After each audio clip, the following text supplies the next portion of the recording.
Welcome to the Baker Tilly US podcast, an online community developed to connect you to our partners and leaders across the globe. Subscribe today to continue discovering new and unique ways that Baker Tilly can enhance or protect your value as we discuss timely, relevant, and impactful topics. Our current series is specific to real estate professionals. We recognize that the coronavirus is affecting real estate companies and organizations across the world in unique ways. In this podcast, we will speak with Baker Tilly practice group leaders about practical real estate guidance to help you through the next several weeks and to prepare your business and employees to come back strong in the future. Let's get started.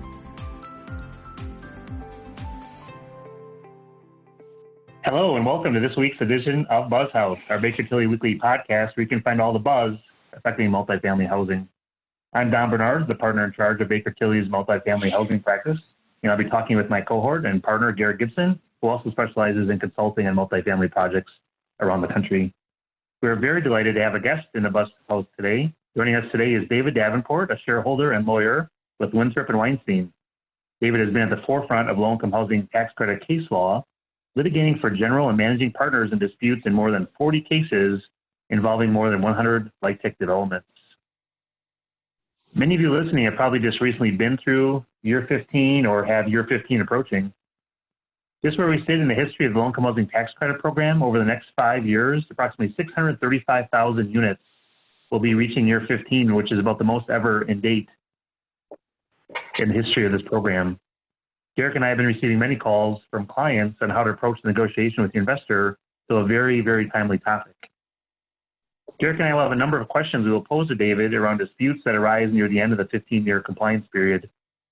These specialized exit disputes involve extremely complicated transactions, new and existing parties, and parties whose objectives have changed since the inception of the partnership. Adding to these complex issues is the fact that this is still a relatively young industry insofar as partner disputes are concerned, thus there's very little specific case law to look at in order to resolve these disputes. David, this is Garrick. It's an honor to have you here, by the way, as our guest. As a year 15 subject matter expert and someone who works extensively with developer clients surrounding exit issues pretty much every day, I've also followed your career very closely over the last 5 years and are quite impressed with your success against what you call the aggregator. Before we dive into specific questions surrounding exit issues, please give a brief summary of what got you involved in exit issues and how did it all come about? Well, thanks, Garrick and Don. I appreciate it. It's nice to be here with you all today. Basically, I started my legal career at Winthrop and Weinstein back about 20 years ago at joining the firm's litigation group and quickly evolved into kind of a trial lawyer role with the firm after about 4 or 5 years, and spent the better part of the first decade or so trying lawsuits, being involved with a variety of different industries, and really fell into representing real estate developers. And as time evolved, really got involved in my first low-income housing tax credit matter back around 2013, 2014 for a large nonprofit in St. Paul, and they were having a disagreement with their investor over the nonprofit right of first refusal that they were trying to exercise at the end of the 15th year. It was kind of an unfortunate set of circumstances because it was clearly a typo in the document. And if the investor's position was accepted, the right of first refusal was invalid from the moment it was signed at closing 15 years earlier. So I was kind of scratching my head trying to figure out what would be motivating something like that, and quickly realized, how that nonprofit right of first refusal operates and the value of the property versus being able to buy it for the debt plus taxes. So we, litigated that for about a year or so and had a successful result for our client. And then within the next year and a half, found myself involved in 2 additional year 15 related disputes that were in litigation here in Minnesota. One down in Rochester, another one up in Pelican Rapids, Otter Tail County. So now we're sitting there looking at 3 cases all around this year 15 compliance period in the affordable housing industry. and really just kind of dug in and visited with our partners in the tax credit group at Winthrop and Weinstein, and visited with some clients and said, what's going on? This is very rare in my experience to see similar issues playing themselves out at about the same time in this industry in these transactions. And our clients were saying, there's a problem. And the problem we're seeing is there's a lot of people around the country who have new investors in their deals. They're not the original tax credit investor. They are organizations that have kind of come into the deals post-investment. They're not contributing equity into the deal. They're not buying tax credits, but they're stepping into a management capacity at the investment level for the investor limited partner fund. And in some instances, they're actually acquiring those positions outright. And so effectively what they've done is aggregated limited partner interests through control or management or ownership. And it's kind of like waking up one day and you have a new spouse who has a different intention with the house that you built together 15 years ago. And it's played itself out now over the course of the last 5 years, where extensively this is my practice. 95% of my day is spent helping developers navigate their way through these issues. Hopefully we can avoid litigation. Oftentimes you can't, but that's the short of it, I guess, in terms of how I got into the space. Great. Thanks a lot for that background information, Dave. Let's get into the meat of some of our discussion. We all know that dealing with our affordable housing clients, there's expectation from the developer, general partner, that, of course, limited partners receiving the tax benefits, the tax credits through the 15 years, but everyone in their operating agreement, it's an 80-20 or 90-10 back end. So they're thinking they're going to, being the sponsor, is going to receive the lion's share of the economics at disposition. Steve, I think you've even issued a checklist around this, but what are some signs that maybe this expectation of exit economics is going to be heading for a dispute? What kind of things in discussions with their limited partner should sponsors be wary of or be thinking through? Yeah, I think first and foremost in my mind is who's your partner? Is this who you did your deal with? Is this the original investor? Are you dealing with the same business relationships that you had? If you're not, that's generally an indicator of an issue. I came up with, in collaboration with the National Housing Trust and Leading Age, a document that we put out last fall, I think it was, or early in January, 10 red flags in LIHTC deals. I'd be happy to get that to your listeners or anybody if there's any follow-up, but it identifies really, 10 things that if you have any one or a number of them in your transaction, you may very well have a problem on your hands and you don't even know about it. Is the new investor doing deals? Are they looking to do new projects, do new tax credit investments? If they are, okay, well, that's a sign that maybe things might be okay. But for the most part, the aggregators come into the deal, they're new to it, and they're not trying to do new deals or syndicate new funds or participate in new development. So relationships aren't as important that way. Positive capital accounts. We see a lot of times efforts at year 15 to do something contrary to the original intention there. When the modeling is done and the pricing for the credits is being run, as you guys will know, residual values aren't considered. Oftentimes the models run out 15 years, and if a positive capital account is indicated, then it's suggested it'll be a write-off. And you see that in a lot of the upper tier financial modeling that it's written off. But at the end of year 15, if you've got, an aggregator in your deal or somebody new, they're oftentimes looking to monetize that and turn it into a cash event at year 15, which is kind of the antithesis of a tax credit investment, right? Reserves. If you have large reserves and you have some capital needs and it's year 12, year 13, and you're getting a lot of pushback, say, no, we don't think you should use the replacement reserves to fix this issue.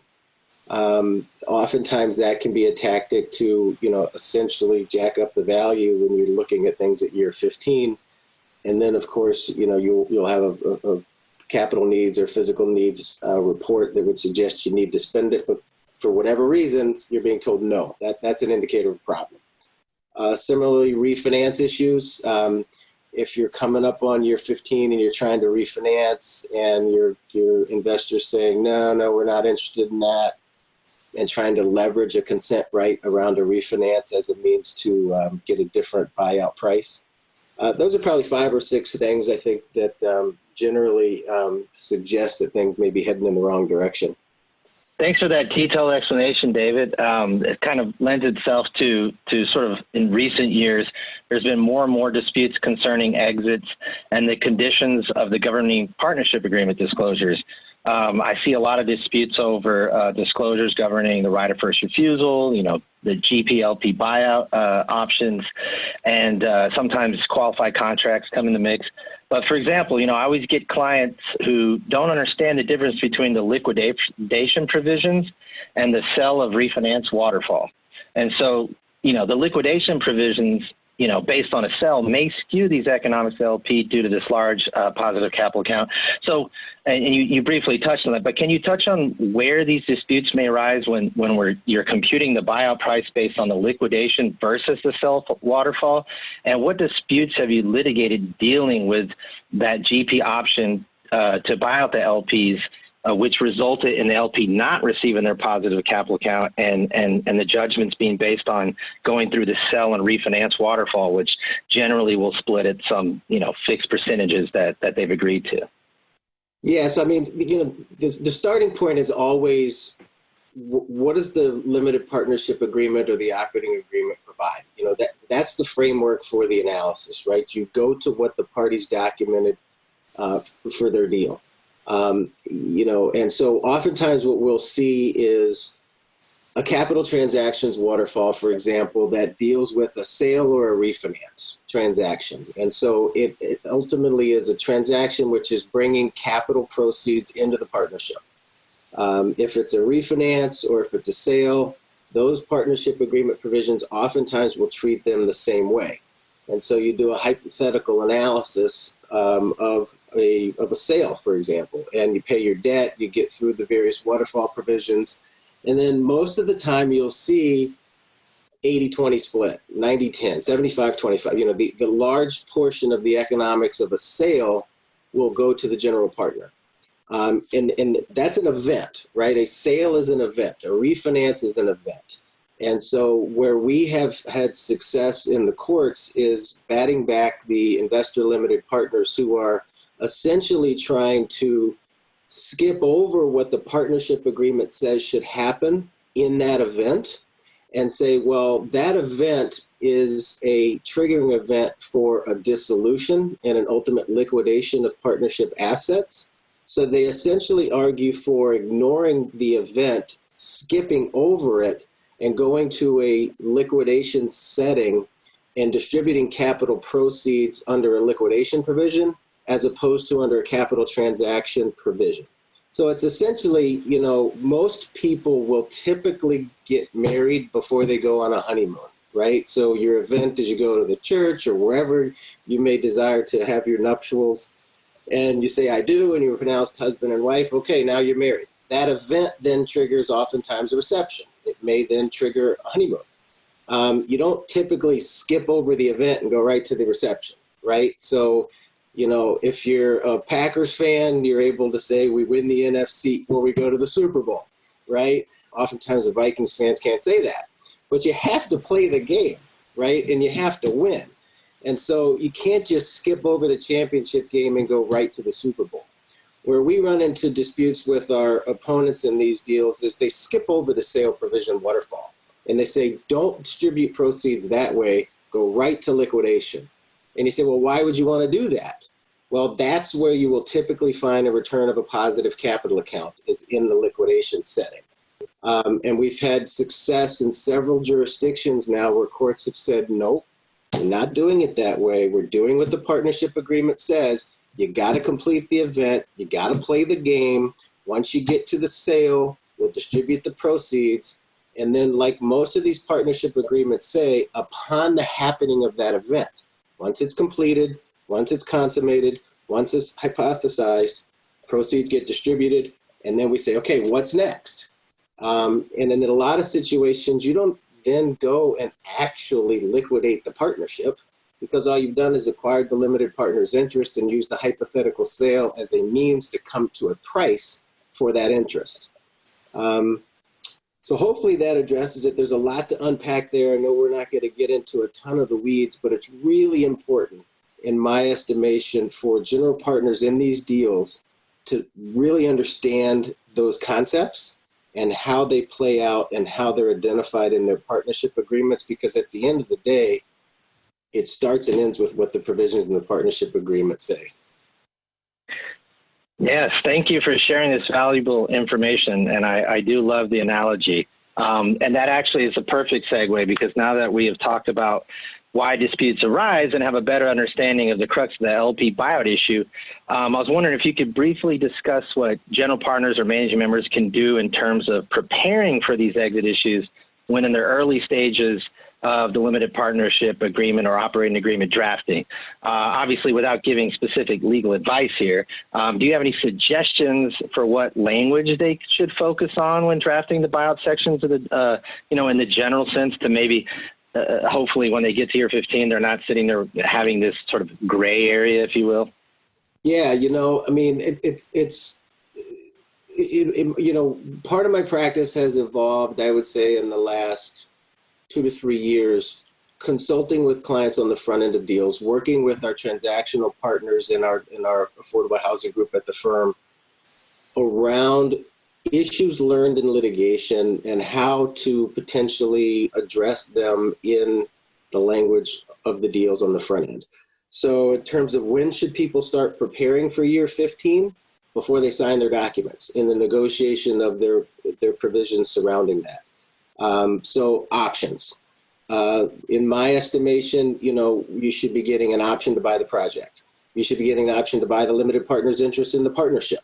Those are generally two very different things, right? And if you're able to get an option to acquire the limited partner interests in the partnership, set some parameters around what that appraisal should look like. Should it be an appraisal based on discounted cash flows? Should the appraisal consider lack of marketability and lack of control and lack of an ability to require a liquidation? All very common appraisal tactics when you're doing a business interest or fractional interest valuation. Of course, if you're going to do a fair market value appraisal of the real estate for purposes of a hypothetical sale, try to be express about that and what it looks like. If you're a nonprofit, get the ROFR. It is certainly something that I think is required at this point in time. The right of first refusal doesn't have a lot of language around it in the statute. The code just creates this safe harbor and allows for the minimum purchase price to be the manner in which the right of first refusal can be, perfected. So put some meat on the bones. What does it require to trigger the ROFR? The congressional intent is a decision to sell. Well, what does that mean? Do you need a third-party offer? Does it need to be bona fide? Can it come from an affiliate? All really important language that we're working on with clients, front-end deals now. Oftentimes we're trying to see if we can get amendments now. Because the litigation we're seeing on the nonprofit side of things is becoming increasingly more visible. So get some meat on those bones and talk about and negotiate how it is that you're going to effectuate an ease of transfer at the end of year 15. Because at the end of the day, as I said before, what does the document say? So negotiate it and get it right up front, because the intent really is to have an ease of transfer at year 15 after the tax credits run its course through the compliance period. And then the last piece is consent rights. Oftentimes, understandably so, the general partner will have to allow for the limited partner to have consent if the GP is going to transfer its interest during the deal. Get a reciprocal right. The limited partner needs to seek general partner consent to transfer their interest to somebody else during the life of the partnership. If you can't get that, get some language on there that perhaps just limits to whom they can transfer their interests. So those are some of the things we're working on the front end of deals. I'd say, when should you start to prepare if you're already in a deal? tomorrow. Really be thinking, know who your partner is. I would say if you're at year 10, you should have a plan.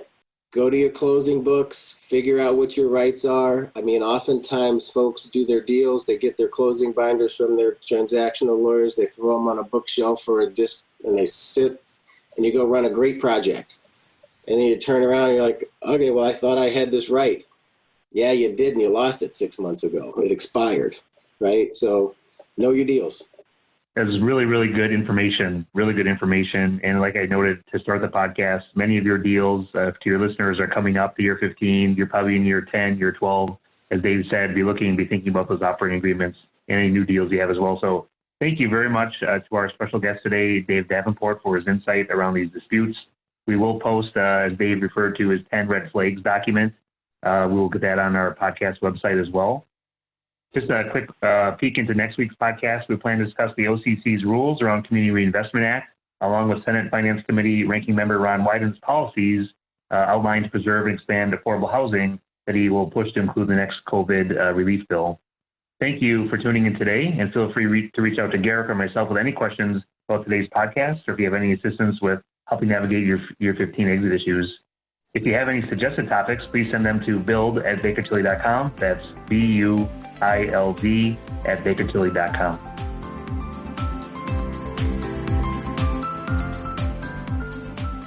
Thank you for joining us today. To receive notification when new episodes become available, please subscribe to Baker Tilly US wherever you get your podcast.